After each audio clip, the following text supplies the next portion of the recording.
পৃথিবীতে কেউ স্থায়ী হয় না, হোক না সে ফেরাউন কিবা নমরুদ। কেউ ভবে চিরকাল রয় না। পৃথিবীতে কেউ স্থায়ী হয় না, হোক না সে ফেরাউন কিবা নমরুদ। কেউ ভবে চিরকাল রয় না। চলে যায় সব ছেড়ে যেতে হয়, মৃত্যু মানে না কোনো পরিচয়। সব রাজা মহারাজা আর মহাবীর, সব রাজা মহারাজা আর মহাবীর, কাউকে সে অবকাশ দেয় না। পৃথিবীতে কেউ স্থায়ী হয় না, হোক না সে ফেরাউন কিবা নমরুদ। কেউ ভবে চিরকাল রয় না, কেউ ভবে চিরকাল থাকে না। আমরা আজকে যেই ইসলামী জালসার মধ্যে এসেছি, জালসার সম্মানিত সভাপতি জনাব মাওলানা মোহাম্মদ দাউদ হোসেন, অবসরপ্রাপ্ত অধ্যাপক, মসিন্দা শিকারপাড়া মডেল মাদ্রাসা। আল্লাহ পাক রব্বুল আলামিন হুজুরের হায়াতের মধ্যে বরকত দান করে, সবাই পড়ি আমিন। আমার পূর্বে যিনি আলোচনা রেখে ধন্য করেছেন, আমার উস্তাদ সমতুল্য হযরত মাওলানা মোহাম্মদ আব্দুল হক তুফানি, হুজুরের জন্য দোয়া করছি আল্লাহ পাক হুজুরের ইলমে আমলের মধ্যে বারাকা দান করেন, সবাই পড়ি আমিন। হুজুর অসুস্থ, আমরা দোয়া করছি আল্লাহ পাক হুজুরকে পরিপূর্ণ সুস্থতার সাথে, যতদিন হায়াত দিয়েছেন সুস্থতার সাথে যেন আল্লাহ রাখে, সবাই পড়ি আমিন। এরপরে আরেকজন আলোচনা রেখেছিলেন হযরত মাওলানা আব্দুল ওয়াহাব, খতিব হাশমারি জামে মসজিদ। আমরা তার জন্য দোয়া করছি আল্লাহ পাক তার হায়াতের মধ্যে, ইলমের মধ্যে বরকত দান করেন। আজকে আমরা এই সংক্ষিপ্ত সময়ের মধ্যে, এই চমৎকার রজনীতে একটা সূরা থেকে কথা শুনব। সেই সূরাটার নাম হলো সূরাতু আদ-দুহা। সূরার নাম কি বলেন তো? সূরাত দুহা। এটা কোরআনের ধারাবাহিকতা অনুসারে 93তম সূরা। কততম? 93তম সূরা। আল্লাহ পাক রব্বুল আলামিন এই সূরাটা বিশ্বনবীর মাক্কি জীবনে নাজিল করেছেন। কোন জীবনে বলেন তো? মাক্কি। নবী করিম সাল্লাল্লাহু আলাইহি সাল্লামের জীবনের দুইটা পর্ব। কয়টা পর্ব? দুইটা। এক হলো মাক্কি আর এক হলো মাদানী। মক্কা জীবনে বিশ্বনবীর উপরে বা হিজরতের আগে বিশ্বনবীর উপরে যে আয়াত বা সূরা নাজিল হয়েছে, সেই সূরাগুলোকে বলে মাক্কি সূরা। কি সূরা? মাক্কি। আর হিজরতের পরে যেই সূরা বা আয়াত নাজিল হয়েছে, সেই সূরা বা আয়াতকে বলা হয় মাদানী সূরা। তাহলে বিশ্বনবীর এটা নাজিল হয়েছে মক্কার জীবনে। নবী করিম সাল্লাল্লাহু আলাইহি ওয়াসাল্লাম যখন প্রথম ওহী প্রাপ্ত হলেন, নবীরা কি মন গড়া কথা বলে? নবীরা কথা বলে একজনের আদেশে। তিনি কে? আল্লাহ পাক রব্বুল আলামিন নবীদেরকে ওহী পাঠান। নবীরা ডিপেন্ডেন্ট অন ওয়াহি, ডিপেন্ডেন্ট গাইডেড বাই দ্য ওয়াহি। নবীরা ওহীর দ্বারা পরিচালিত। নবীরা মন মতো কথা বলে না, আল্লাহ যেটা বলতে বলেন সেটাই বলে। তো নবী করিম সাল্লাল্লাহু আলাইহি ওয়াসাল্লাম হিজরতের পূর্বে টানা 40 বছর হেরা গুহায় ধ্যানমগ্ন থাকতেন। আবার এক হাদিসের মধ্যে বলা হয়েছে যে তখন তিনি হজরতে ইব্রাহিম আলাইহিস সালামের ধর্ম অনুসরণ করতেন। তো টানা 40 বছর হেরা গুহায় ধ্যানমগ্ন থাকা অবস্থায় একদিন হঠাৎ করে আল্লাহ পাক রব্বুল আলামিন জিবরাইল আলাইহিস সালামকে পাঠিয়ে দিলেন, জিবরাইল যাও আমার নবীকে কোরআনের আয়াত নাজিল করে দিয়ে আসো। জিবরাইল এসে নবী করিম সাল্লাল্লাহু আলাইহি সাল্লামকে বললেন যে ইকরা, আপনি পড়ুন। নবী কি বললেন যে আমি পড়তে পারি না। তখন জিবরাইল আলাইহিস সালাতু ওয়াস সালাম তাকে বুকের মধ্যে ধরে এত জোরে চাপ দিলেন যে নবী বলেন যে নবীর যেন মনে হয়েছে যে এক পাজরের হাড় আর এক পাজরের মধ্যে ঢুকে যাচ্ছে, এত জোরে চাপ দিয়েছেন জিবরাইল। এর মানে বোঝা গেল যে কোরআনের জ্ঞান, হাদিসের জ্ঞান শিক্ষা করা অত সহজ নয়। তো চাপ দেওয়ার পরে যখন নবীকে ছেড়ে দিয়েছে, নবী পড়তে শুরু করেছে, ইকরা বিসমি রাব্বিকাল্লাযী খালাক খালাকাল ইনসানা মিন আলাক ইকরা ওয়া রাব্বুকাল আকরাম। সুবহানাল্লাহ। পড়ে বিশ্বনবী সাল্লাল্লাহু আলাইহি ওয়াসাল্লামের উপরে সর্বপ্রথম ওহী নাজিল হলো ইকরা বিসমি রাব্বিকাল্লাযী খালাক। হে নবী, আপনি আপনার প্রভুর নামে পড়ুন যিনি আপনাকে সৃষ্টি করেছেন। এজন্যই আমাদের উম্মতের সবচাইতে জ্ঞানী, সবচাইতে গুণী মানুষের দাম বেশি না কম? কারণ আমাদের উম্মতের প্রথম কথা হলো ইকরা। পড়া যে যত পড়বে তার দাম আল্লাহ তত বাড়ায় দিবে। আল্লাহ পাক রব্বুল আলামিনের সিস্টেম ছিল, যেই জামানায় যেই কাজের বেশি প্রচলিত ছিল, যেই কাজ বেশি প্রচলন ছিল, সেই জামানায় সেই নবীকে আল্লাহ পাক রব্বুল আলামিন সেই জ্ঞান, সেই শক্তি দিয়ে প্রেরণ করতেন। যেরকম হযরতে ঈসা আলাইহিস সালাতু ওয়াস সালাম, তার জামানায় ডাক্তারি বিদ্যা খুব প্রচলিত ছিল, খুব প্রচলন ছিল। আল্লাহ পাক রব্বুল আলামিন ঈসা আলাইহিস সালাতু ওয়াস সালামকে এত বড় ডাক্তার বানিয়ে দিয়েছিলেন, এত বড় ডাক্তারি মুজিজা তাকে দিয়েছিলেন। ঈসা আলাইহিস সালাতু ওয়াস সালাম যদি মৃত ব্যক্তিকে বলতো কুম বিইذনিল্লাহ, আল্লাহর জন্য দাঁড়িয়ে যাও, সাথে সাথে মৃত ব্যক্তি দাঁড়িয়ে যেত। সুবহানাল্লাহ। কোন ডাক্তারি বিদ্যা কি আছে এরকম যে মৃত ব্যক্তিকে বললে বা জীবিত করতে পারে? পারে না।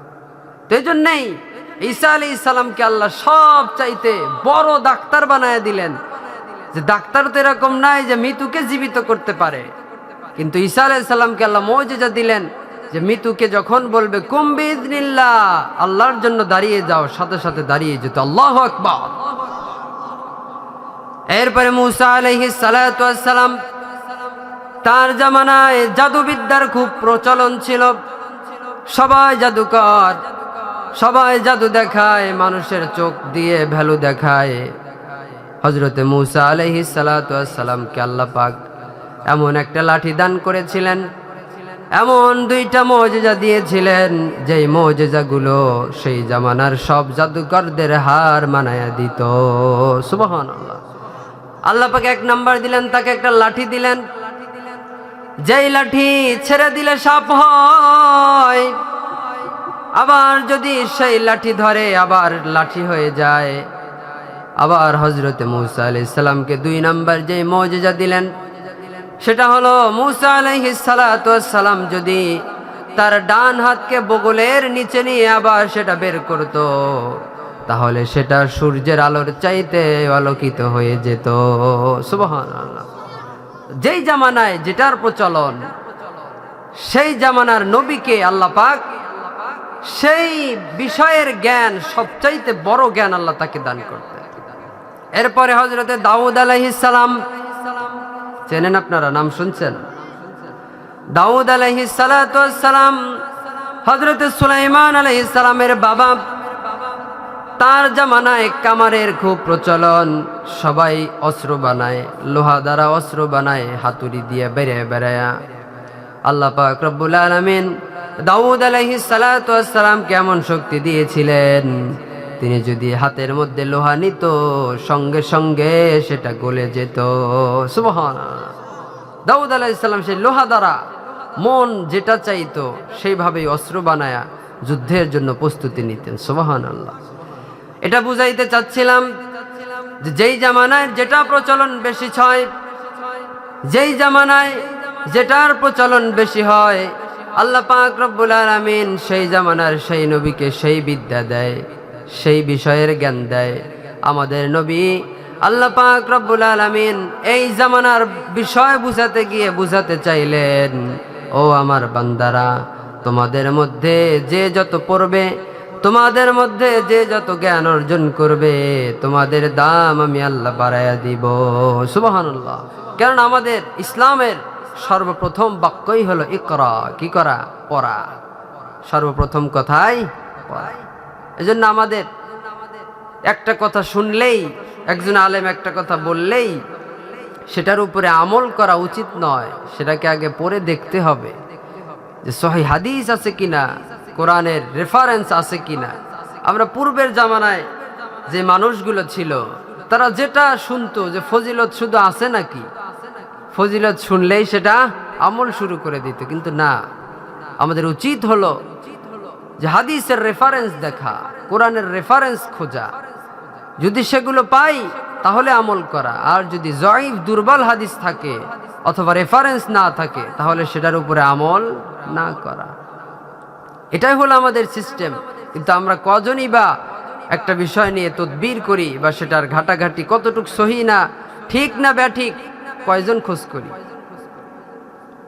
এজন্য আজ থেকে যে কোনো কথা যে কেউ বললেই আমল করা যাবে, আগে সেটাকে কি করতে হবে? যাচাই বাছাই করতে হবে। এটা কোরআনেরও কথা যে তোমরা যাচাই বাছাই করে তারপরে কাজ করো। তো নবী করিম সাল্লাল্লাহু আলাইহি সাল্লামের উপরে ওহী আসার পরে বিশ্বনবী ভয় পেয়ে গেলেন, বিশ্বনবী হতবিম্ব হয়ে গেলেন। নবী করিম সাল্লাল্লাহু আলাইহি সাল্লামের শরীরের মধ্যে জ্বর বয়ে গেল। তিনি দৌড়িয়ে বাড়ির দিকে আসলেন। বাড়িতে আসার পরে খাদিজা রাদিয়াল্লাহু তাআলা আনহা, নবী করিম সাল্লাল্লাহু আলাইহি সাল্লামের স্ত্রী, তাকে বলতে লাগলেন, আমাকে চাদর দ্বারা ঢেকে দাও, চাদর দ্বারা ঢেকে দাও, আমি অনেক ভয় পেয়েছি, আমার গায়ে জ্বর। বিশ্বনবী কাঁপতেছে, শরীরের মধ্যে ভীষণ জ্বর। বিশ্বনবী সাল্লাল্লাহু আলাইহি সাল্লামকে চাদর দ্বারা আবৃত করার পরে, চাদর দ্বারা ঢেকে দেওয়ার পরে খাদিজা রাদিয়াল্লাহু তাআলা আনহা সান্ত্বনা দিচ্ছেন, ইয়া রাসূলুল্লাহ, ইয়া হাবিবাল্লাহ, হে আমার স্বামী, আপনি হতাশ হয়েন না, আপনার তো ক্ষতি হবে না, আল্লাহ আপনার কোনো ক্ষতি হতে দিবে না, কারণ আপনি তো দুঃখী ব্যক্তির দুঃখ বোঝেন, আপনি তো অসুস্থ ব্যক্তির সুস্থতা দান করার জন্য আল্লাহর কাছে প্রার্থনা করেন, আপনাকে আল্লাহ বিপদ দিতে পারে না। তো এই ভয়ঙ্কর অবস্থা বিশ্বনবী হতভম্ব, সেই পেরেশান অবস্থার মধ্যে আল্লাহ পাক রব্বুল আলামিন কিছুদিন পর্যন্ত নবীর কাছে আর ওহী পাঠান না। জিবরাইল আর তার কাছে আসে না। জিবরাইল আলাইহিস সালাতু ওয়াস সালাম বিশ্বনবীর কাছে আসা কিছুদিন বাদ রাখলেন। এদিকে মক্কার কাফেরেরা বলতে শুরু করেছে, মুহাম্মদ এতদিন যার কথা বলতো তার কাছে যে একজন শয়তান আসতো, নাউজুবিল্লাহ পড়েন, তার কাছে যে শয়তান আসতো সে তাকে পরিত্যাগ করেছে, তার আল্লাহ তাকে পরিত্যাগ করেছে, মুহাম্মাদের আল্লাহ তার উপরে রাগ করেছে।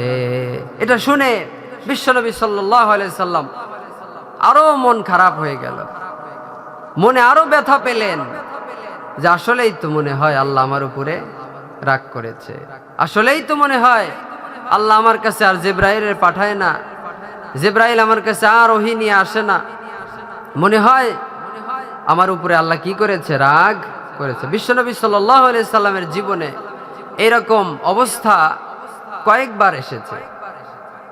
তার মধ্যে একবার হলো সূরা দুহা নাজিলের পূর্বে, আরেকবার বিশ্বনবী সাল্লাল্লাহু আলাইহি সাল্লামের কাছে মদিনা থেকে কিছু ইহুদি 3টা প্রশ্ন নিয়ে এসেছিলেন, ইয়া রাসূলুল্লাহ, আপনি যদি সত্যি আল্লাহর রাসূল হয়ে থাকেন তাহলে এই 3টা প্রশ্নের উত্তর দিতে পারলে আমরা মনে করব আপনি আসলেই আল্লাহর রাসূল। আমাদেরকেও অনেকেই জানার জন্য প্রশ্ন করে, আবার অনেকেই ঠেকানোর জন্য প্রশ্ন করে, আছে না নাই? আছে না নাই? অনেকে প্রশ্ন করে জানার জন্য, যে আসলে এই বিষয়টা জানি না, একটু জেনে নেই। আবার অনেকে আছে যে কিভাবে হুজুরকে কি করা যায়, ঠেকানো যায়, ঘুরায়া পেঁচায়া প্রশ্ন করে। তো ইহুদিরাও বিশ্বনবীকে ঠেকানোর জন্যই আসছিল, কিন্তু বিশ্বনবীর সাথে একজন আছে, আওয়াজ দিয়ে বলেন তিনি কে? আল্লাহ। তো বিশ্বনবী সাল্লাল্লাহু আলাইহি সাল্লামের তখন 3টা প্রশ্ন করার পরে নবী তখন ইনশাআল্লাহ বলে নাই। ইনশাআল্লাহ না বলার কারণে নবীর উপরে টানা 15 দিন পর্যন্ত ওহী নাজিল হয় নাই। তারপরে আল্লাহ পাক নাজিল করলেন যে ওয়ালা তাকুলান্না লিশাইইন ইন্নী ফাইলুন যালিকা গাদা, যে নবী আপনি সামনে থেকে যখন কোনো প্রমিস দিবেন, যখন কোনো কথার অঙ্গীকার দিবেন, তখন অবশ্যই ইনশাআল্লাহ। এটা শুধু নবীকে নয়, আমাদেরকেও আল্লাহ জানালেন যে আমরাও যখন কোনো ভবিষ্যতের ব্যাপারে কমিটমেন্ট দেব, তখন আমাদের কি বলা উচিত? ইনশাআল্লাহ বলা উচিত। তো বিশ্বনবীর উপরে যখন মক্কার কাফেরের এটা বলতে লাগলো যে তোমার শয়তান তো তোমার কাছে আসে না, জিবরাইল তো আসে না তোমার কাছে, তো নবী তখন হতাশ হলেন, মনে ব্যথা পেলেন। তাফসির ইবনে কাসিরের মধ্যে ইবনে কাসির রহমাতুল্লাহ আলাইহি বলেন যে এই সূরাটা হলো মোটিভেশনাল সূরা। কি সূরা? দুঃখ দূর করার সূরা। সুবহানাল্লাহ।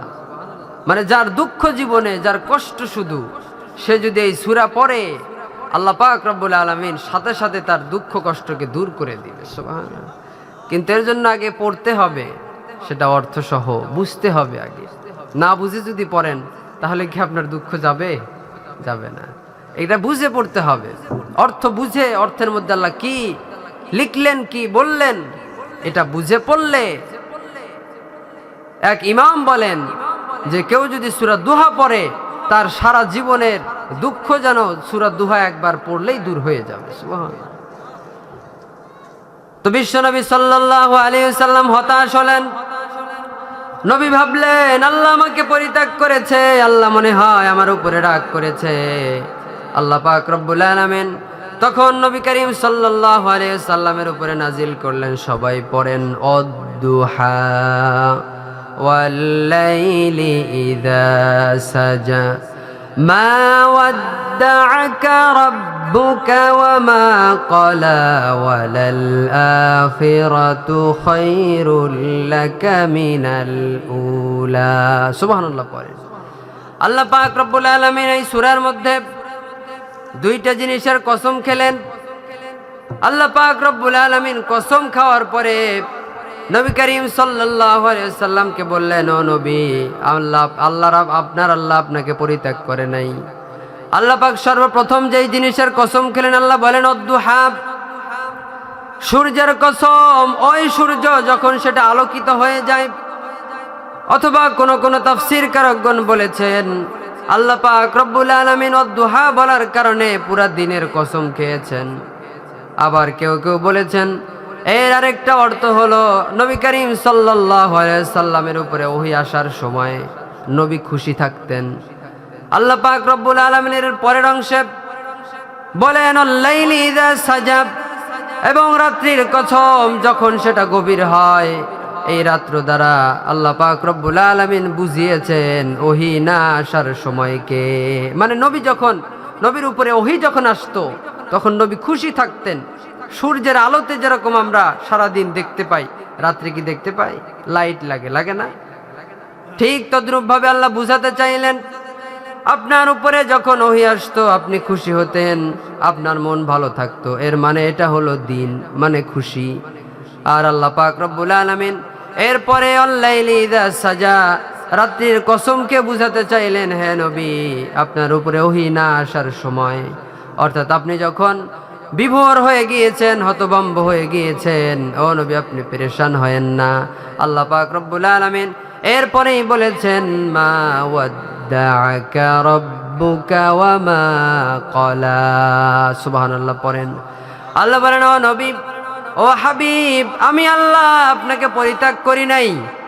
আপনাকে কাফেরেরা গালি দেয়, আপনাকে কাফেরেরা উম্মে জামিল আবু সুফিয়ানের স্ত্রী আপনাকে গালি দেয় যে আপনার উপরে শয়তান যে আসতো সে শয়তান আর আসে না, আপনাকে আপনার শয়তান আপনার আল্লাহ পরিত্যাগ করেছে। নাউজুবিল্লাহ পড়েন। বিশ্বনবীকে আল্লাহ সান্ত্বনা দিলেন, মা ওয়াদ্দাকা রাব্বুকা ওয়া মা ক্বালা, ও নবী হতাশ হবেন না, আমি আল্লাহ আপনাকে পরিত্যাগ করি নাই। সুবহানাল্লাহ। মুমিনদেরকে এই আয়াতের ব্যাখ্যা আরেকটা হলো যে মুমিনদেরকে আল্লাহ কখনো পরিত্যাগ করে, যারা আল্লাহর গোলামি করে, যারা আল্লাহর দাসত্ব করে, আল্লাহ পাক রব্বুল আলামিন তাদের সাথে সদা সর্বদাই আছে। সুবহানাল্লাহ। হতাশ হওয়ার কোনো সুযোগ নাই। মুমিনরা কখনো হতাশ হয় না, মুমিনরা কখনো হাল ছেড়ে দেয় না, মুমিনরা অসুস্থে, মুমিনরা দুঃখে কখনো হাল ছেড়ে দিয়ে বসে থাকে। বিশ্বনবী হাদিসের মধ্যে বলেন, মুমিনদের অবস্থা আশ্চর্যজনক। মুমিনরা যখন দুঃখের মধ্যে পতিত হয় তখন তারা ধৈর্য ধারণ করে, ধৈর্য ধারণ করার কারণে তাদের আমলনামায় আল্লাহ সওয়াব লিখে দেয়। আবার যখন মুমিন সুস্থ হয় বা বিপদ থেকে রক্ষা হয় তখন তারা আল্লাহর শুকরিয়া আদায় করে। আল্লাহর শুকরিয়া আদায় করার কারণে আল্লাহ পাক রব্বুল আলামিন আবারও তাদের আমলনামায় সওয়াব লিখে দেয়। সুবহানাল্লাহ। তাহলে মুমিন কি কেমন যেন আশ্চর্য, যেটাই করে সেটাই সওয়াব। সুবহানাল্লাহ। দুঃখে পড়লে ধৈর্য ধরলে আল্লাহ সওয়াব দেয় কিনা? আবার যখন দুঃখ কেটে যায়, তারা যখন সুস্থ হয় তখন আল্লাহর শুকরিয়া আদায় করে, তখনও আমার আপনার আমলনামায় সওয়াব দিয়ে দেয় কে? আল্লাহ। এজন্য আল্লাহ পাক রব্বুল আলামিন নবীকে বললেন, মা ওয়াদ্দাকা রাব্বুকা ওয়া মা ক্বালা, ও নবী আপনি হতাশ হয়েন না, আপনি পেরেশান হয়েন না। আপনি ভাবতেছেন আপনার রব আপনাকে পরিত্যাগ করেছে, না, আমি আল্লাহ আপনাকে পরিত্যাগ করি নাই। সুবহানাল্লাহ। বিশ্বনবীকে আল্লাহ সান্ত্বনা দিলেন, মুমিনদেরকেও আল্লাহ সান্ত্বনা দিচ্ছেন, সান্ত্বনা দিয়েছেন বহু আয়াতের মধ্যে যে মুমিনরা দুঃখের সময় তোমরা হতাশ হয়ো না, মুসিবতের সময় পেরেশান তোমরা হয়ো না, বরং আমার আপনার সঙ্গে সব সময় একজন সত্তার সম্পর্ক থাকতে হবে। আওয়াজ দিয়ে বলেন তিনি কে? এজন্য মুসিবতের সময়, বিপদের সময় হতাশ হওয়া যাবে না, কষ্টের সময় হতাশ হওয়া যাবে না, ফসলের একটু ক্ষতি হলে হতাশ হওয়া যাবে না। একটু যদি ফসলের মধ্যে সামান্য পরিমাণ ক্ষতি হয়ে যায় তাহলে আমরা যেন হতাশ হয়ে না যাই। আমরা তখন ভরসা করব একজনের উপরে। আওয়াজ দিয়ে বলেন তিনি কে? রব্বুল আলামিন নবীকে জানালেন, মা ওয়াদ্দাআকা রাব্বুকা ওয়া মা ক্বালা ওয়ালাল আখিরাতু খায়রুল লাকা মিনাল উলা। ও নবী, দুনিয়ার চাইতে আপনার আখিরাতের জীবন কল্যাণকর। সুবহানাল্লাহ। আমার আপনার জন্যেও দুনিয়ার জীবনের চাইতে আমার আপনার আখিরাতের জীবনকে আনন্দময়, সুখময় করে বানিয়েছেন কে? আল্লাহ।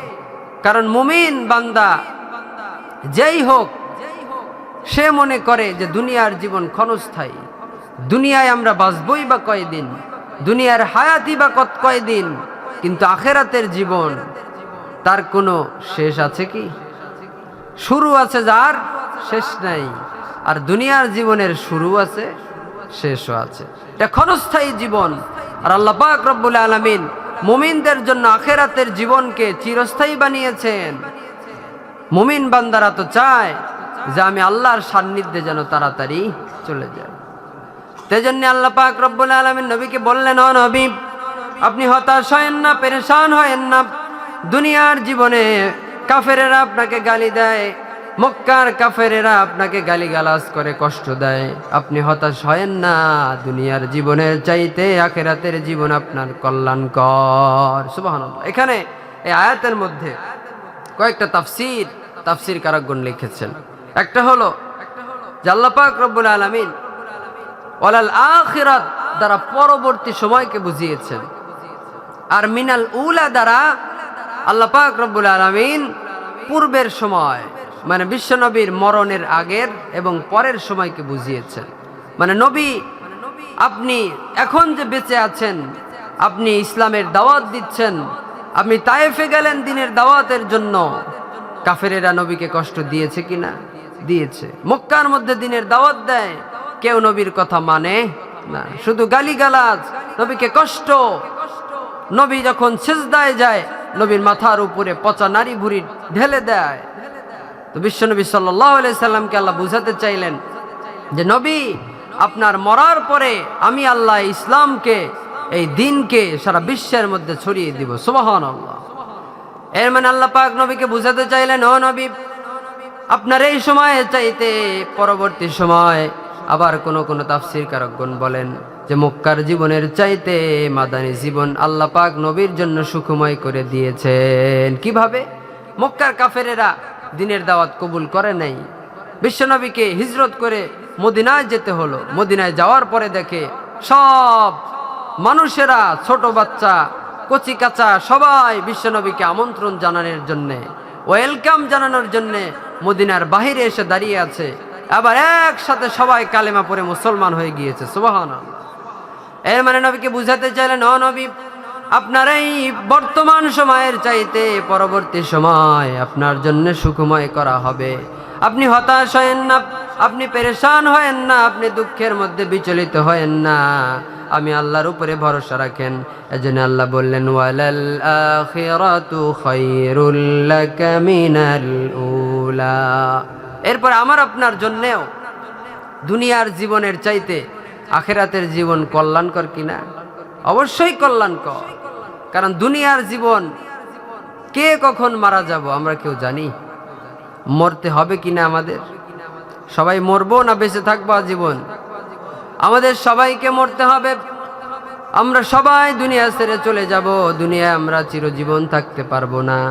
আল্লাহ পাক রব্বুল আলামিন কোরআনের মধ্যে বলেছেন, কুল্লু নাফসিন যায়িকাতুল মাউতি সুম্মা ইলাইনা তুরজাউন। আল্লাহ বলেন, আমি আল্লাহ দুনিয়াতে যাকে প্রাণ দিয়েছি, একদিনের জন্য যাকে হায়াত দিয়েছি, তাকেও আমি আল্লাহ মৃত্যুর প্রাণ পান করাবো। সুবহানাল্লাহ। আমাদের সবাইকেই মরতে হবে। আমরা আজীবন দুনিয়াতে কেউ থাকতে পারবো? সবাইকে একদিন দুনিয়া ছেড়ে চলে যেতে হবে। আমরা এখানে যে কয়জন আছি, 100 বছরের মধ্যে আমরা কেউ থাকবো? কেউ থাকবো না। আগামী 100 বছরের মধ্যে এই জায়গায় হয়তো আমাদের অন্য কোনো পূর্বপুরুষেরা যারা ছিল, তারা 100 বছর কেটে গেছে। আর কেউ আছে নাকি? 100 বছর আছে এরকম কেউ? আবার পরবর্তী যারা আসবে, আমরা যারা এখন জীবিত আছি, আমাদের পরবর্তী 100 বছরের মধ্যে আমরাও কেউ এখানে থাকবো না। আমাদের পরবর্তী প্রজন্মরা, তারা হয়তো এখানে আবাদ করবে, এখানে অন্য কোন ব্যবস্থা করবে। আমরা 100 বছরের মধ্যে সব দুনিয়া ছেড়ে চলে যাব। আমরা কেউ দুনিয়া ছেড়ে থাকতে পারবো না। দুনিয়াতে আজীবন থাকার জন্য আসি নাই। মুমিনরা তো আল্লাহ পাক রব্বুল আলামিনের সান্নিধ্যে যাওয়ার জন্য কামনা করে। বিশ্বনবী হাদিসের মধ্যে বলেন, তুহফাতুল মুমিনিনাল মাউত। মৌত হলো মুমিনের জন্য হাদিয়া স্বরূপ। বেদিন কাফেরেরা মৌতকে ভয় পায়, বেদিন কাফেরেরা মৌত কামনা করে না, বেদিন কাফেরেরা মরতে চায় না। কিন্তু মুমিন হলো সে যে আল্লাহর সান্নিধ্যে যাওয়ার জন্যে মরণকে আগলে নেয়। এজন্যই বিশ্বনবী হাদিসের মধ্যে বলেছেন, তুহফাতুল মুমিনিনাল মাউত, যে মরণ মুমিনের জন্য হাদিয়া স্বরূপ। সুবহানাল্লাহ। কার পক্ষ থেকে? আল্লাহর পক্ষ থেকে। কারণ মুমিন আজীবন অন্তরের মধ্যে আল্লাহর সান্নিধ্যে যাওয়ার, আল্লাহর দেখা পাওয়ার আশা অন্তরে লালন করে। দুইজন বন্ধু যদি আলাদা আলাদা থাকে, তাহলে কি প্রেম জমে? জমে না। মুমিনেরা আল্লাহর বন্ধু, মুমিনেরা আল্লাহর প্রিয় বান্দা। এজন্য আল্লাহ পাক রব্বুল আলামিন বুঝাতে চাইলেন, মুমিন বান্দারা মরণ তাদের কাছে যখন আসে, তারা তখন আগলে নেয়। মরণকে তারা ভয় পায় না। মরণকে ভয় পায় কারা? যারা বেদিন, যাদের অন্তরে আল্লাহর ভালোবাসা নাই, যাদের অন্তরে নবীর ভালোবাসা নাই। ঠিক কিনা? এজন্য আল্লাহ পাক রব্বুল আলামিন বুঝাতে চাইলেন, ও আমার বান্দারা, ওয়ালাল আখিরাতু খায়রুল লাকা মিনাল উলা। দুনিয়ার জীবনের চাইতে আখিরাতের জীবন তোমাদের কল্যাণকর। এজন্য আমি আপনিও যেন মরণকে আগলে নিতে পারি। আল্লাহ পাকের কাছে দোয়া করে আল্লাহ আমাদের শহীদ মরণ দান করে, আমিন পড়েন।